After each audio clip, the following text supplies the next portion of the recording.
Hello, welcome back. Northstar here with another episode of my Alpha Centauri Let's Play. I hope you folks are well. Um, sorry, cough. For those of you new to my channel, welcome. For those returning to this series or my channel, welcome back. Recommend checking out some other playlists. I have a number. You might not see them pushed on YouTube because YouTube has a shitty algorithm and it doesn't show my videos to hardly anyone after 2 or 3 days after they've been posted. I've been checking the impressions, which I assume is how many people see my videos. That's the way the description says. It levels off after 2 or 3 days. So the algorithm it fucking sucks, honestly, because I get videos that are months or years old all the time on my feed. It's just intentionally trying to squish small new channels like mine.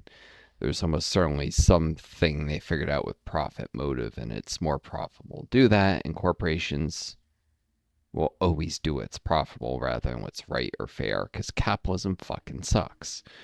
Yeah, by the way, new people, because most of my viewers are unique viewers, I am a leftist, not a Marxist-Leninist, but a leftist and a Marxist democratic socialist, to be precise.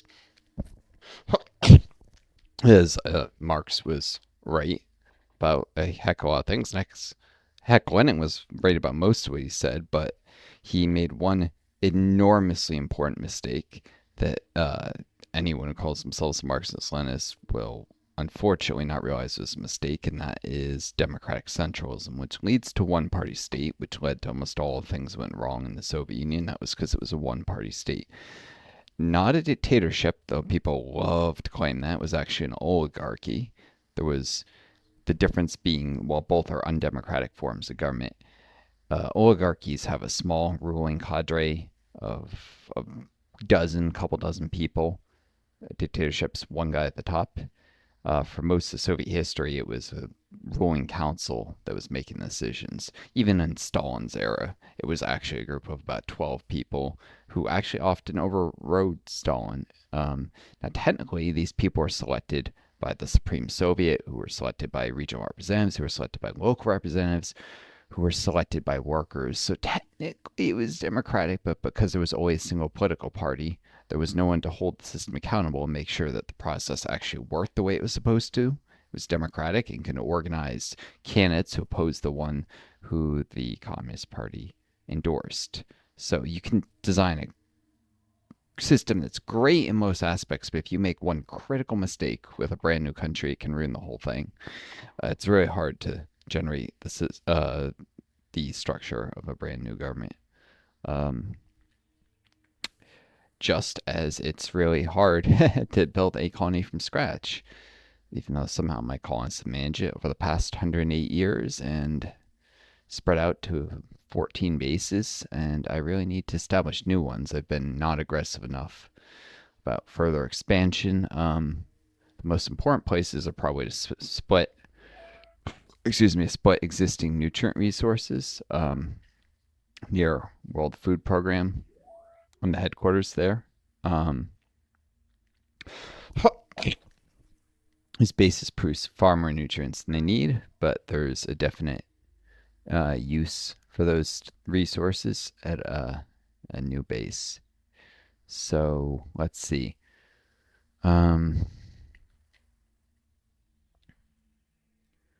This is next to a bunch of fungus. Here's a base that's not. Gives me a little time to sometimes scramble. Well, actually, there's that one bit of fungus, but sometimes scramble scout patrols. However, there's that one moist towel there, another there. This is close to the HQ,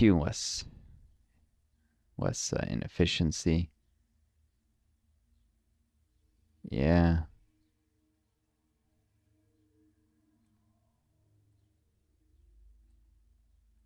How tall is this? 3,402 meters. If I put a base here, solar panel, or I should say, sorry, a farm solar panel here could produce a massive 4 energy from the solar panel. That would help quite a bit with being able to run some psych points. Once they start to get bureaucracy drones. Well, honestly, that won't be for a little bit. I have to really worry about that. I can build rec commons. Yeah, let's do UN Refugee Relief Agency. After all, it's basically the name of a or literally the name of a real organization, and this is the Peacekeepers. They're descendants of the UN mission, unlike the other factions have all went their own way with their own ideologies. It's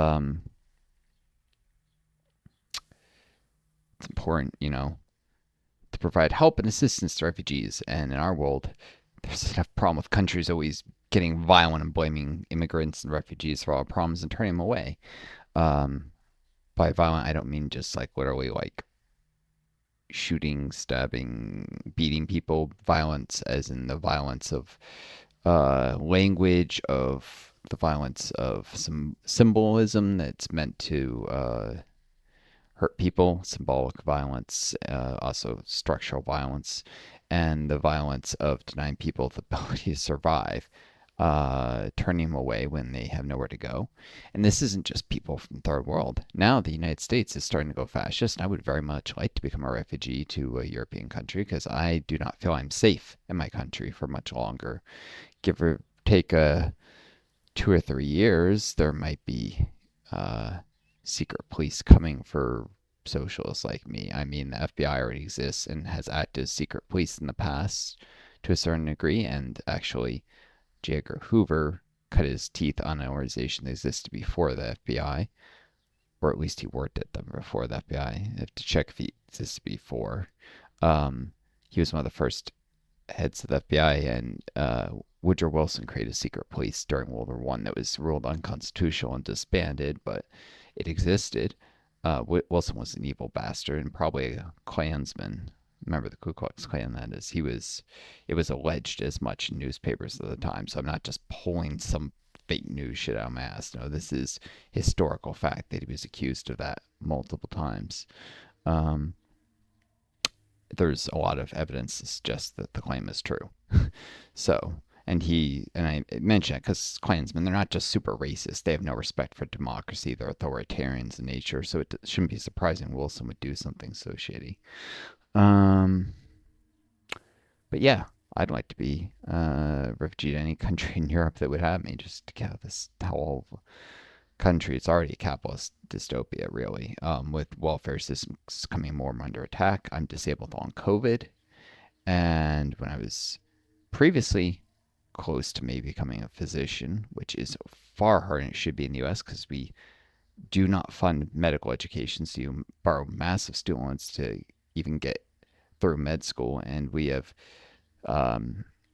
capped off funding for physician residency training, which has made it very hard to get into med school because med schools will increase the class sizes so they can't match their graduates with residencies. So it was a very much more difficult slog than it should have been, but I was there on the cusp, and then I got disabled with long COVID from a COVID infection. If it wasn't clear, that's how you get long COVID. Is you get a COVID infection, it ruins your health.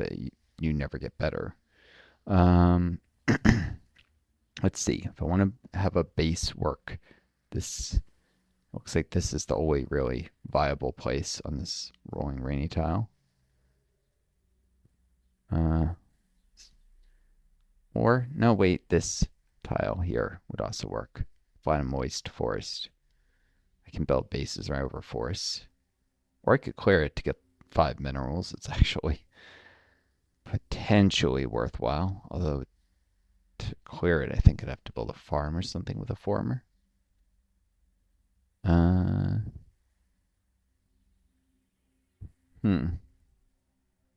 Yeah. So what should I call this base? Give me a moment. Ah, yes, going with the theme of the sometimes naive idealism of law in the UN. And they are idealists in every sense of the word, including idealist as an idealist versus materialist. They're not Marxists, really. The free drones are, because Marxism is built on materialism, which is the philosophy that the material world, hence the materialism, it's got nothing to do with luxury goods or something, that the material world determines reality, um, determines ideas, basically, that the material world just exists and ideas reflect that material world rather than the other way around, which is what idealists believe, which sounds ludicrous, but is actually the basis of many so-called Western philosophies. This is derived from Plato's allegory of the cave, and the idea that the world we actually live in is a reflection of a world of ideas. But this world isn't really real, and all ideas are, which is putting fucking reality on its head. Any scientist will tell you we come up with theories to describe the material world. It's not that we come up with the material world to reflect theories. That's not how it works. Scientists inherently are materialists, and so it's not surprising that the first material socialists, that was Marx, because there were socialists before Marx who were not materialists, who were idealists. That idealistic socialist traditions still exist. Very, very few people follow them, but they still exist. And they were around for generations before Marx is writing, before Karl Marx. And anyways, UN Amnesty Agency.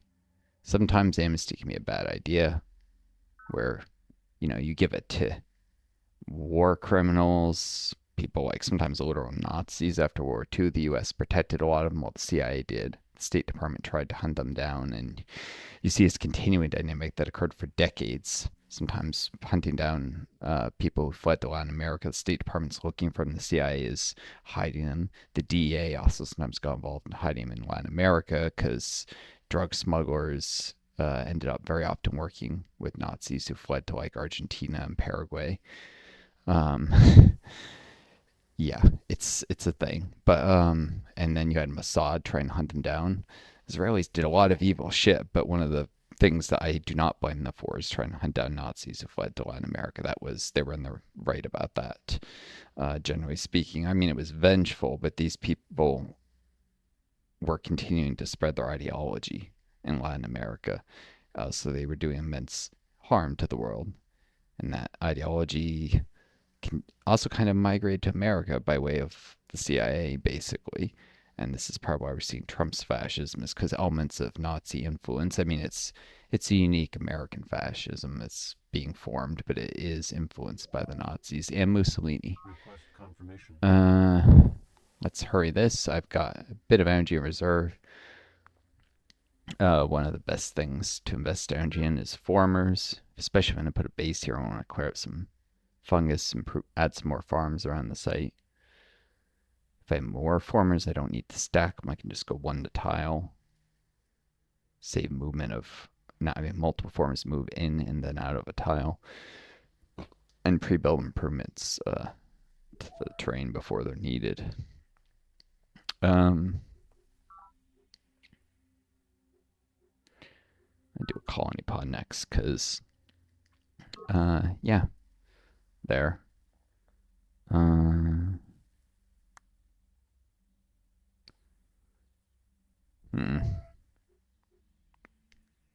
Formers. I thought formers, but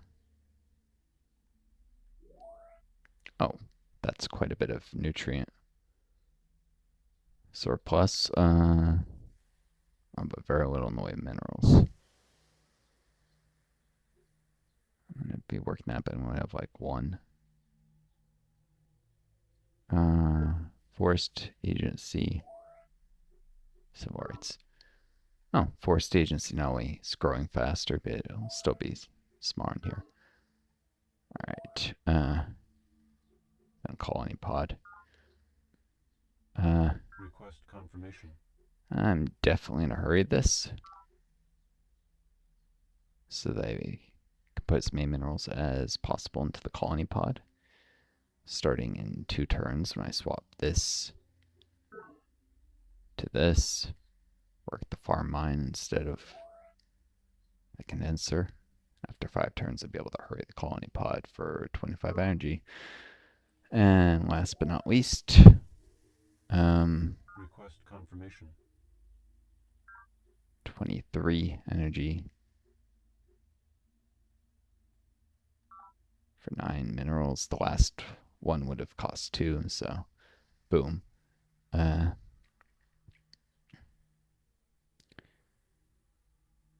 then basically every turn at this point, I'll be spending actually 23 energy again to hurry another probe team.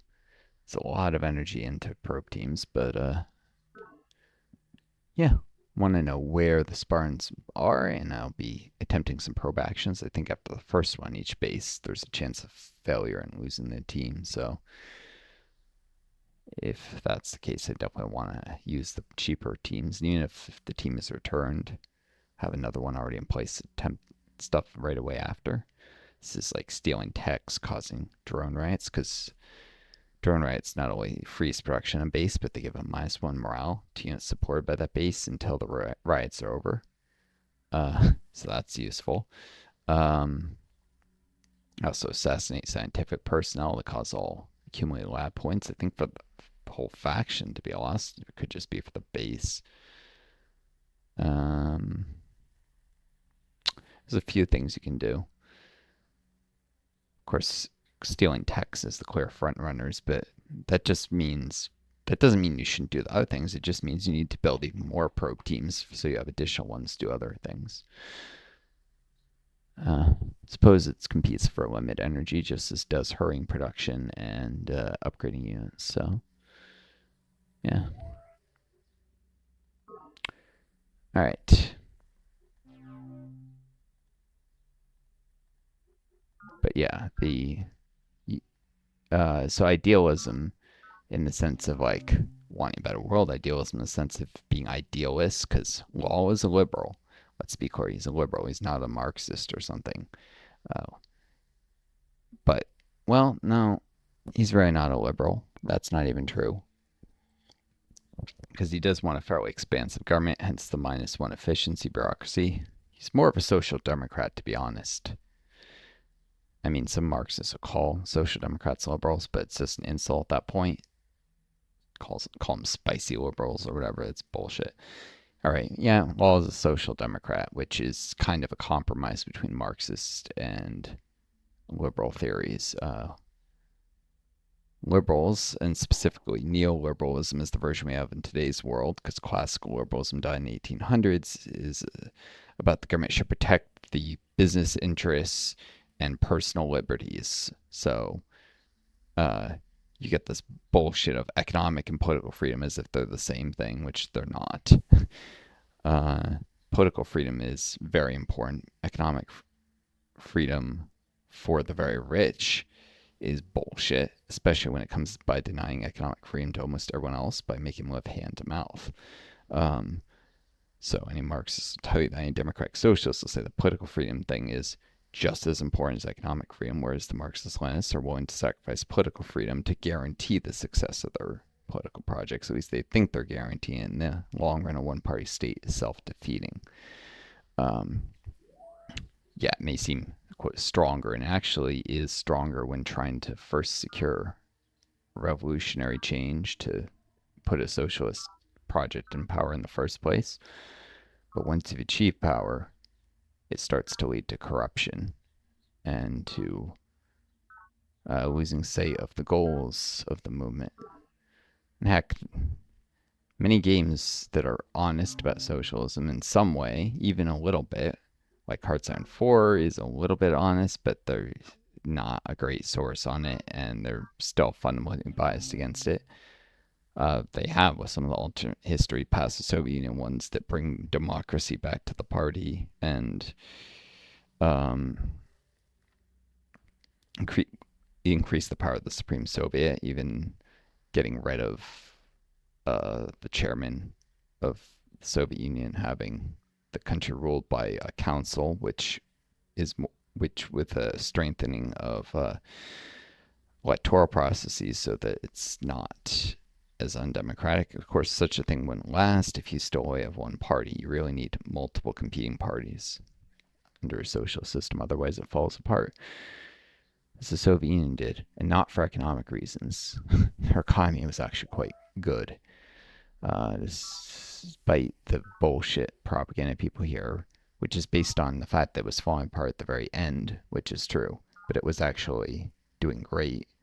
Until about 1972, most people were not wondering if, but when the Soviet Union would eclipse the U.S. economy, and making predictions like 2030. And then its growth slowed after 1972 when Nixon and Bretton Woods, which didn't mean it wasn't going to eclipse the U.S. It still was, but more realistic timelines put that somewhere between 2050 and 2080 after Nixon tore up the global financial system that had to create a level playing field and bias the whole system in favor of the U.S. because there was no one to hold into account. He was able to replace the system with whatever he wanted, and he just replaced it with a system that was utterly and completely biased in favor of the U.S. And then he used most of those economic benefits not to grow the U.S. economy, or there would have been potentially a huge boom if he had done lots of infrastructure spending. No, Nixon used the money to spend hugely on the Vietnam War, putting the U.S. hugely in debt, causing more economic damage than any benefit in the long run, actually, because war is not good for the economy. That's a lie. That's at best broken Windows fallacy, and at worst, a complete failure to realize how there's a competition between infrastructure spending and military spending. Like here, where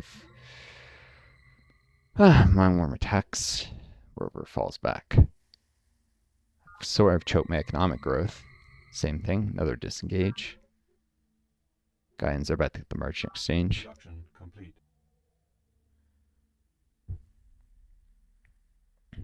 One of the many slow probe teams of the World Health Organization. Request confirmation. Cannot execute order.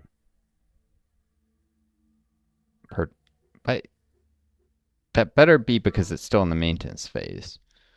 I didn't do it this turn. Global Defense Command needs a garrison in order to maintain a golden age, so that will really just add +1 labs, so it's not a huge priority since I have stagnation on. What? Why? They're working the flat rainy tile? No, thank you. That was the tile that the pop automatically worked. Work a forest. Come on, peeps. So I guess Golden Age would give an econ point then. Wouldn't hurt to keep a unit here, but I'd rather have a mineral than an econ point, so it's not worth having a unit just for that purpose, but there's already one around. Production complete. Production complete. Keep spamming formers there.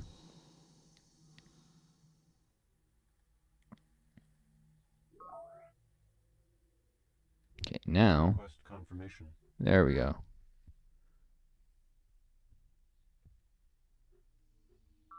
Boom. 23 energy. If you're really flush with energy, you can sometimes spend to get a little bit if you're like one mineral from finishing the first row. Well, not one. You wouldn't do it then, but to get the first row done a little quicker.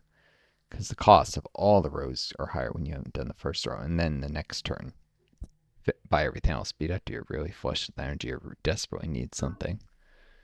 You'd ever want to do that.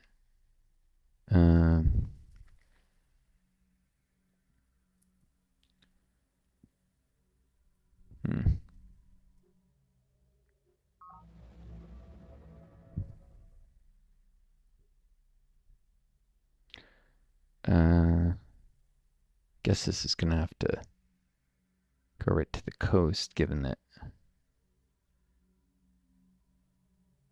this thing they managed making the Xenofungus. It's gonna have to go to this coast, I should say.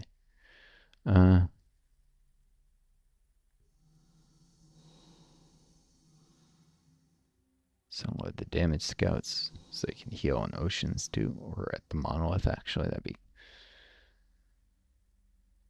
Well, no, because they get here and, well, they could be fully health here, fully health here. Yeah, I suppose if I was going to send one back to defense command, maybe. Otherwise, especially if I guard the formers, one the base the other, right? Just keep them oceans too.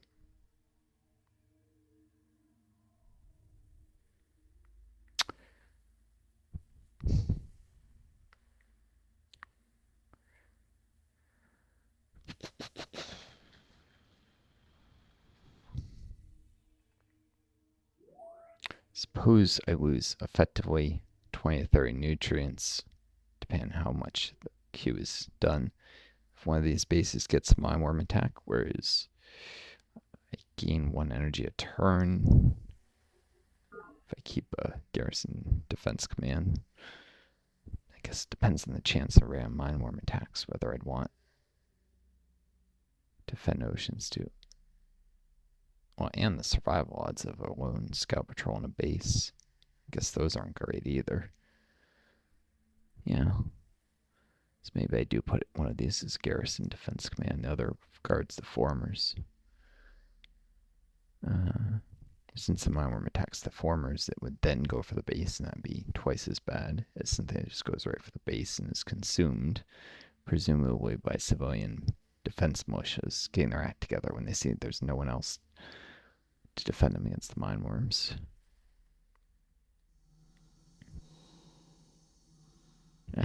Both failed to move.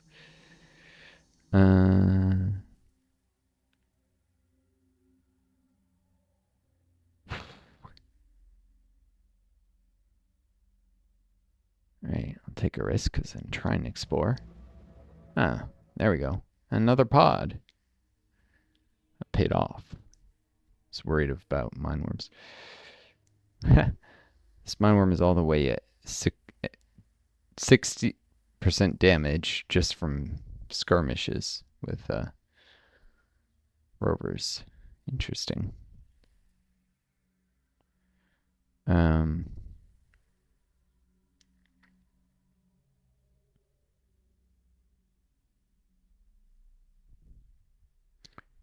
Where it's positioned, there's no way I can attack it, so all I can do is try and beat it in this kind of defensive combat, unfortunately. If I don't do this, I'll probably go and attack something else through the fungus, or even this. Could attack this here, or wherever I fall back, and it wouldn't have the movement to disengage.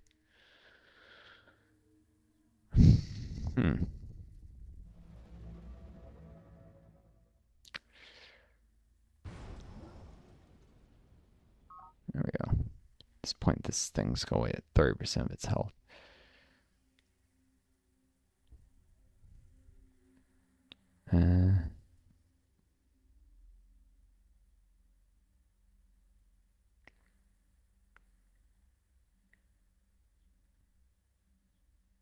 That's a uni rover. Tempted to move into the fungus.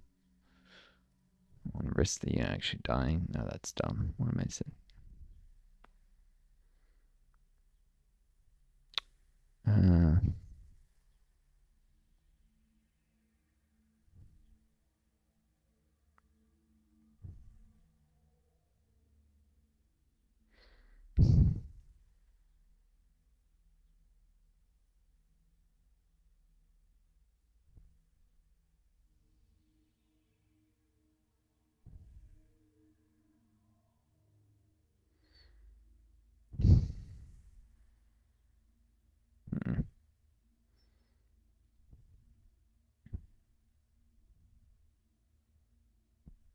Guess we'll send this recon rover to defend this former.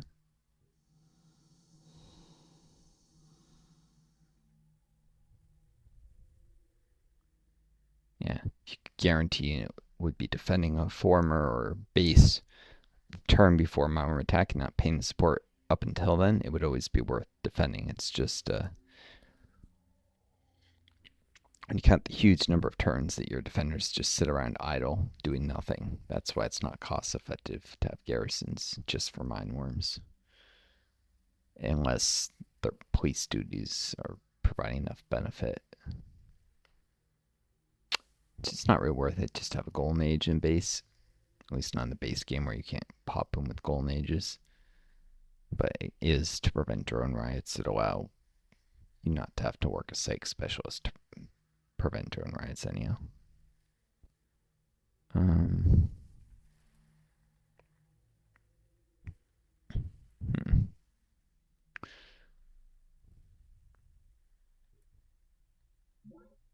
Didn't succeed to move there.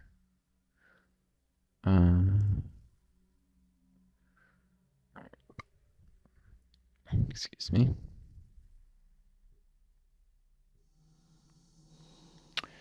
No Mindworms there.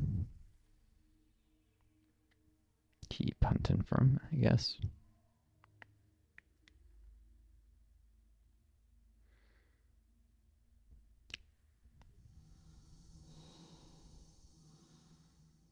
Already there.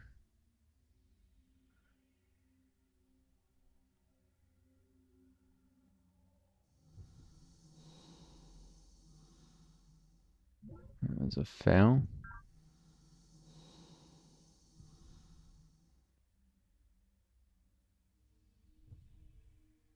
Do that, but worm would. Yeah.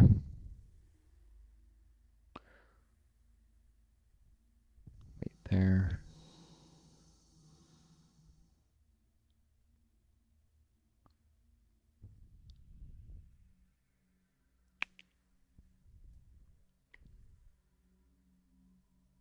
Stack this up. 2 scout patrols.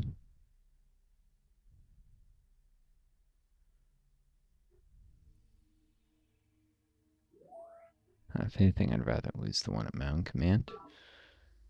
Swap, which is the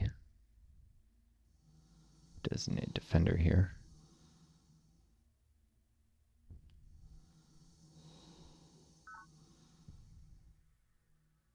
There we go. Oh, already was one. Since Mound Command has no mineral surplus at all until it grows. I'll never get the slow probe team done at this rate.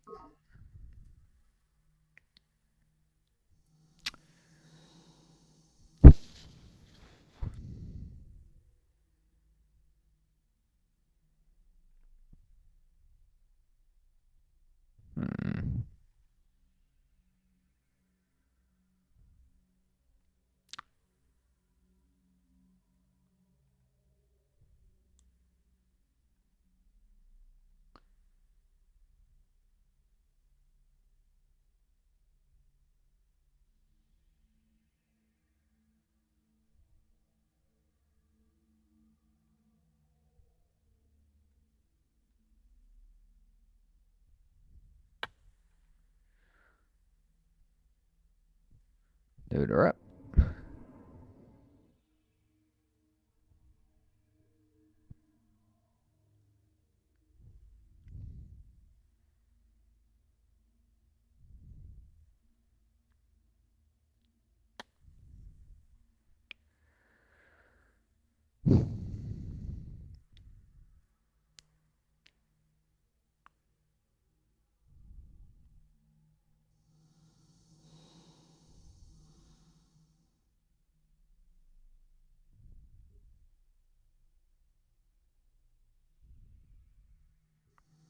Boom. Better come with Scout Patrol. And a rover. I actually wanted this to get here. So we can go further east and EB or hunt that river Xenofungus tile.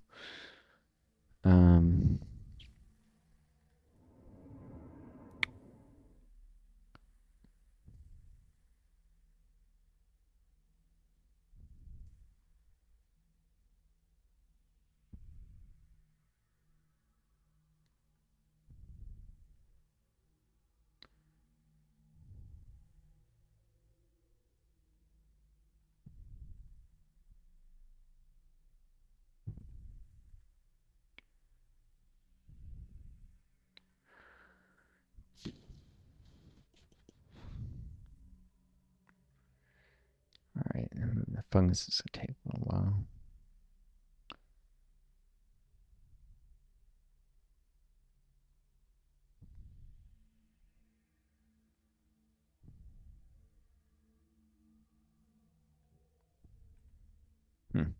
Let's see, succeed in the move or fail. Fail, that would have moved it the next turn.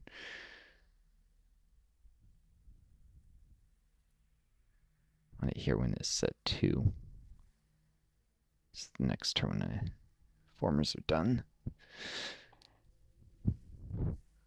Can immediately move them where terraform next. Start moving menu.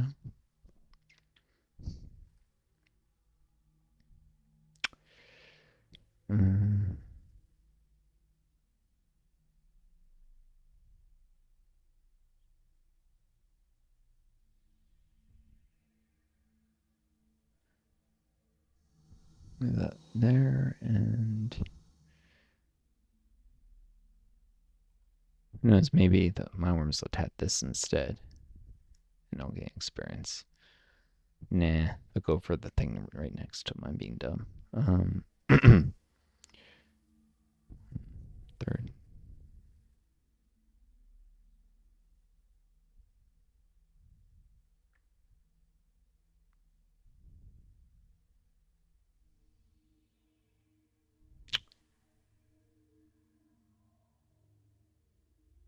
That doesn't mean there aren't other places worms could wriggle out of. Couldn't wriggle out of.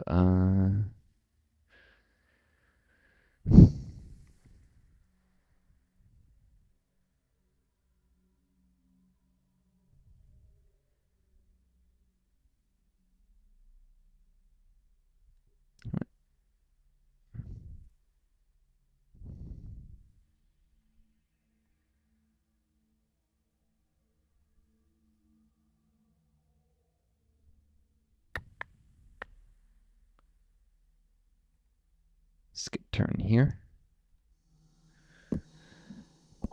If a worm, say, randomly spawned and moved here, I could attack, and if it had still had a second move, this could get right to the road. Get back to World Food Program sooner.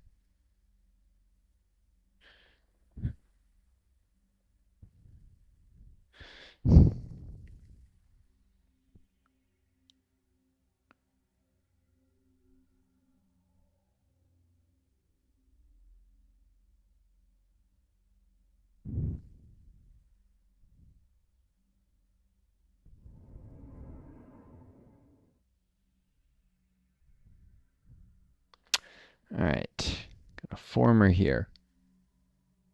Oop. Could have used the transport to get this former there quicker. Could have, but probably actually better doing our road to Refugee Relief Agency's future site. So let's see. 1, 2, 3. 1, 2, 3. 1. Yeah. Build a road. Then a road here.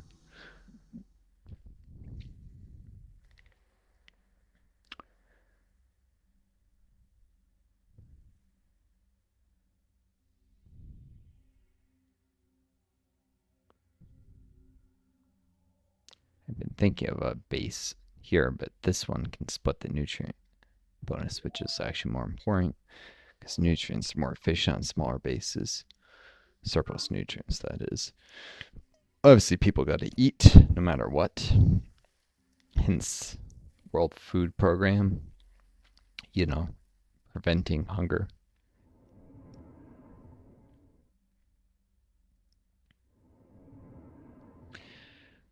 I mean, that's the idea behind the name, anyhow.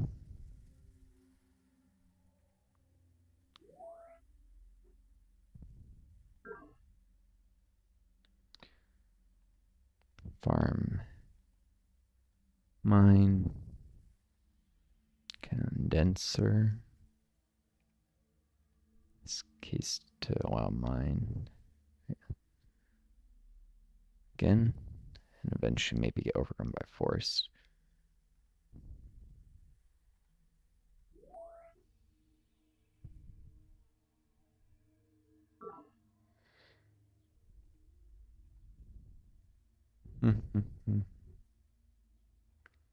Let's take a quick look through build queues. I have to do that at the very end of a turn.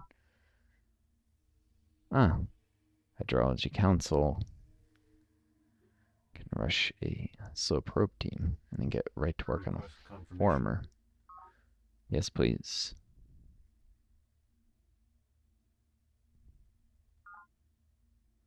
Prototypes shouldn't be rushed generally.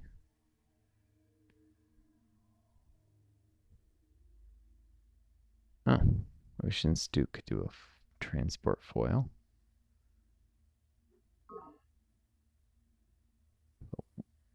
Where would it... I mean, I guess I could try and move these guys out of the base somewhere else, but where would I want to send them? World Health Organization. This monolith, maybe? Nah.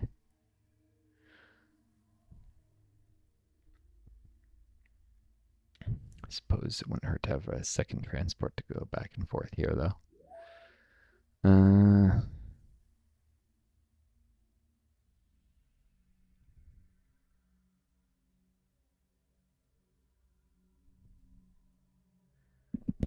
Gonna have so darn many probe teams. So darn many.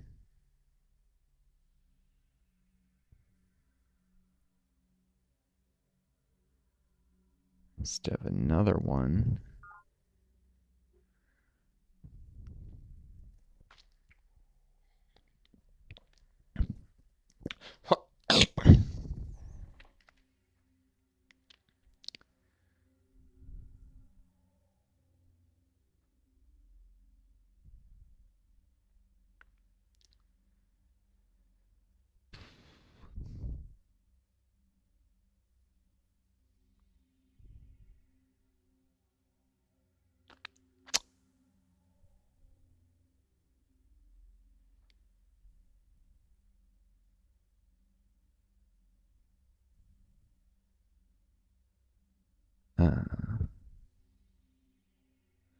Slow probe team.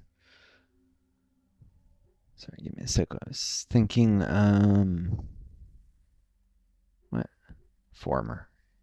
Need to be quite aggressive about removing this fungus and actually planting farms and such, or forests around this base to make it useful.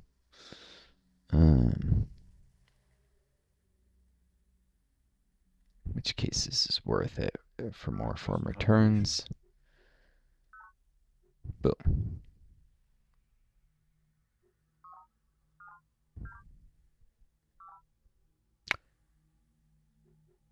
Yeah, definitely want to rush this too.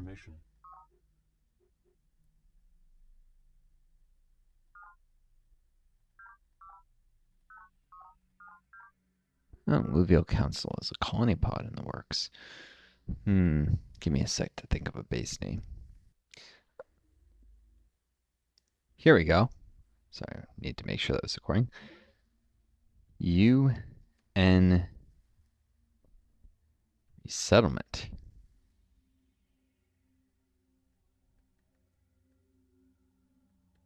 Agency.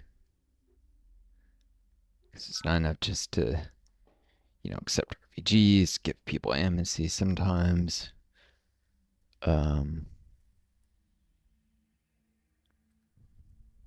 I know it's Mesa. Pretty sure there's no extra yields in those tiles, but this will put this in range of minerals that I can put a borehole on. It's rocky, so it'd be hassle to do almost anything else. And energy resources, can put a second borehole on, and a nutrient resource. So cool. What am I saying? These are both slope tiles. I can't borehole them, can I? Nope. Unless I lower the terrain, which I could do. It would take a little bit, but if the former lowers these tiles to be below 1,000 meters, they become eligible to be boreholed. So cut into the mesa side, basically, a little.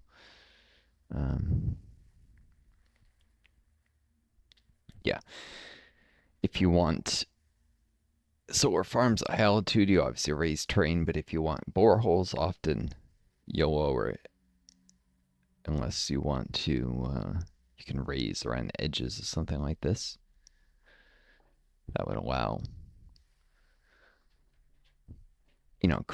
raising something up on the plateau of a mesa would allow a borehole on a particular tile, but it would actually create even more slope tiles. So generally, you lower terrain for boreholes, which creates a problem if you end up with global warming and suddenly your boreholes are all underwater because they're all low elevation. Yeah, that's why one more reason to avoid global warming in the game, which is brutal. It's far worse than in real life, where we're looking at like what 15 meters of sea level rise. I mean, at worst 10 to 15 by the end of the century, because we're really not taking care of this stuff appropriately. Or was that by that 2150? At some point, that's the eventual level of sea level rise. So